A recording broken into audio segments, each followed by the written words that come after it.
Dr. Lindsey and Wendy, this is a 5-month update on a guy that's growing way faster than normal. And the last video we did was on a guy that was growing way slower than normal.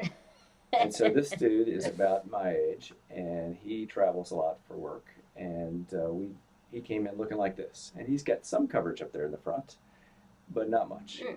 And we did a 2,500 graft case on him, and then he left the area, and he was plagued with some acne in the recipient area, probably from overzealous baby oil afterwards, and we had to treat him twice, I think. And then he calls, he's back in the area, and he wanted to come in at 5 months, and I always think, oh gosh, it's going to be slow growing because of that acne.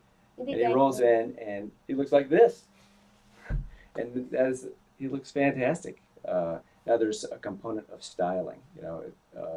We've done a couple of videos where we discuss you don't have to do a comb over, but if you layer hair, particularly in the front, it gives the illusion of more density, because remember, we're not putting an infinite supply of hair in there, we're just putting the hair that we have to work with. And so he is styling, and he looks fantastic. He looks really good. Yeah. Yes. And here's a picture of the back of his head, and his scar looks fantastic. Yeah. And I hope that he travels back to our area sometime around a year so we can get an interview. Yes. Yeah. So fast grower. Thanks.